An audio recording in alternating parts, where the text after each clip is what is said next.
Friends, ఈరోజు మనం శ్రీ భద్రకాళి దేవాలయం గురించి తెలుసుకుందాం. భద్రకాళి దేవస్థానం తెలంగాణ రాష్ట్రం వరంగల్లో ఉంది. ఈ దేవాలయం నగరం నడిబొడ్డున వరంగల్ ప్రధాన రహదారిపై భద్రకాళి చెరువు తీరాన గుట్టల మధ్య ప్రకృతి శోభతో ప్రశాంతమైన వాతావరణంలో విరాజిల్లుతూ ఉంది.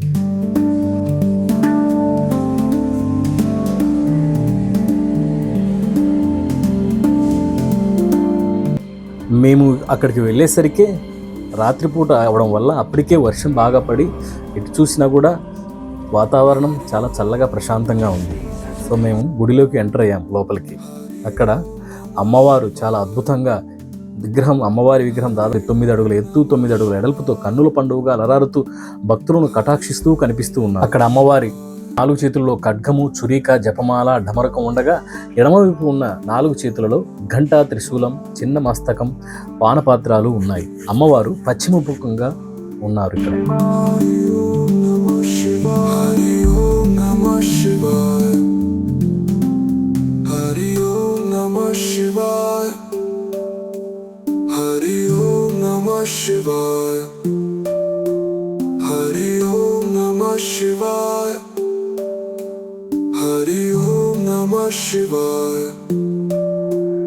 ఇక్కడి ఆలయ విశిష్టత గురించి ముందుగా ఆలయ నిర్మాణ విశేషాల గురించి తెలుసుకుందాం.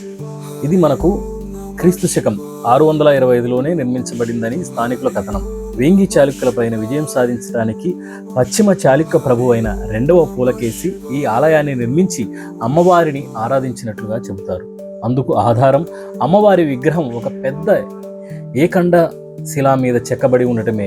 ఈ విధంగా ఏకండ శిలలో విగ్రహం చెక్కడం చాళుక్య సాంప్రదాయంలో కనిపిస్తుంది.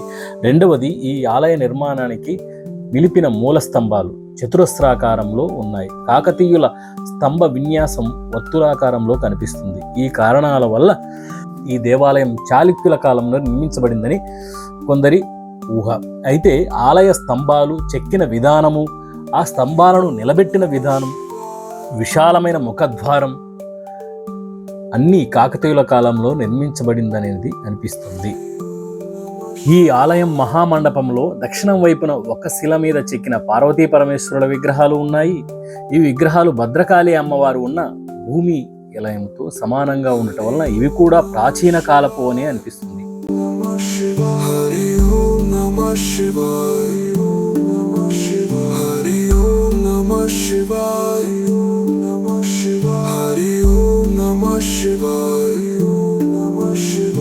ఇక్కడ ఈశ్వరుడు లింగ రూపంలో కాకుండా పార్వతీ పరమేశ్వరుల రూపంలో ఉండడం విశేషం. శివపార్వతులిద్దరినీ ఒకే రాతిలో చెక్కిన ఉమామహేశ్వర విగ్రహాలు కూడా కాకతీయ శిల్పాలలో కనిపిస్తాయి. ఆలయం ముందు భాగంలో మహామండపం ఒకటి నిర్మించారు. అందులో ధ్వజస్తంభం, సింహవాహనం, బలిపీఠం, సుబ్రహ్మణ్యేశ్వరుడు, ఆంజనేయ స్వామి విగ్రహాలు ప్రతిష్ఠింపబడ్డాయి. అమ్మవారి దర్శనం అయిపోయింది. అద్భుతంగా ఉన్నారు అమ్మవారు. నిజంగా నేను first time feel very happy. అంటే నేను ఎక్కడ చూడలేదు ఈ విధంగా అమ్మవారిని. అద్భుతం. అమ్మవారి దర్శనం, గర్భగుడిలోకి వెళ్ళి అమ్మవారి దర్శనం కావడం చాలా అద్భుతంగా అనిపించింది. మేము మా టీం అందరికీ. ఈ దేవాలయంలో మనకు ప్రతినిత్యం జరిగే అంటే పండుగలు కానీ ఉత్సవాల గురించి మనం తెలుసుకుందాం. ప్రతినిత్యం అమ్మవారికి జరిగే ధూపదీప నైవేద్యాలు కాక ప్రతి సంవత్సరము ఆశ్వయుజ మాసంలో శరన్నవరాత్రులు, చైత్రమాసంలో వసంతరాత్రులు ఎంతో వైభవంగా జరుగుతాయి. ఆషాఢ మాసంలో పౌర్ణమి నాడు అమ్మవారిని శాకాంబరిగా అలంకరిస్తారు. ఆనాడు రకరకాల కూరగాయల దండలతో శోభిల్లే అమ్మవారిని రూపం మాటల్లో వర్ణించలేనిది. అలాగే ప్రతి సంవత్సరం శ్రీకృష్ణ జన్మాష్టమి రోజున రాత్రి అమ్మవారిని శ్రీకృష్ణుడి రూపంలో అలంకరించబడి పూజించబడి అమ్మవారి దర్శనం అయిపోయింది. చాలా అద్భుతంగా జరిగింది నిజంగా దర్శనం అయితే. నిజంగా టైంలో ప్రశాంతంగా అమ్మవారిని దర్శనం చేసుకోవడం చాలా బాగా అనిపించింది. చూడండి, ముందు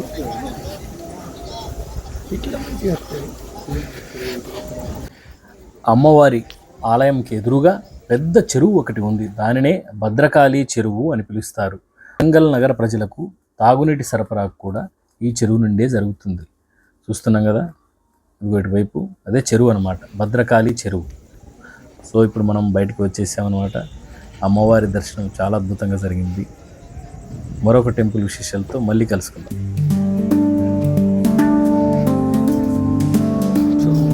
స్వామివారి దర్శనం చేసుకొని మనం బయటకు వచ్చేద్దాం. Right, okay, bye bye. ఓం నమః శివాయ.